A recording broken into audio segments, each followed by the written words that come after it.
कुर्ला बस अपघातानंतर आता महाराष्ट्र राज्य परिवहन महामंडळ आता सतर्क झालंय। MSRTCनं खासगी कंपनीला दिलेल्या टेंडरच्या अटींच्या अनुषंगानं गेल्या 12 महिन्यात 250 ई बस पुरवण्याचं उद्दिष्ट होतं। मात्र आता एनव्ही-ट्रान्स या कंपनीनं हलगर्जीपणा करत आतापर्यंत फक्त 150 बस पुरवलेल्या आहेत। त्यामुळे आता या कंपनीला कारणे दाखवा नोटीस बजावण्यात आली। सूत्रांनी दिलेल्या माहितीनुसार या कंपनीविरोधात आता कडक कारवाई करत कंपनीचं टेंडरच रद्द करण्याचा निर्णय होणार असल्याची शक्यता आहे।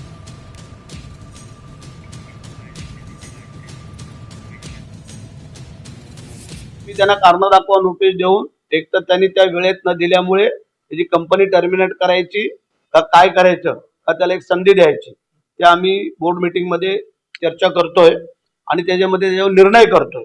कारण त्याच्या चुकीमुळे जर आम्हाला गाड्या वेळेवर येणार नसतील आणि आमच्या जुन्याच गाड्या चालवून आम्ही जर पॅसेंजरची जर काय त्यांच्या जीवाचा जर खेळ करत असू तर त्याला जबाबदार तो पण आहे। त्यांनी जर त्याचं टेंडर स्वीकारलं असेल तर त्या टेंडरची त्यांनी पूर्तता करावी अन्यथा त्यांनी जय महाराष्ट्र करावा। आम्ही दुसऱ्या कंपनीला देऊ।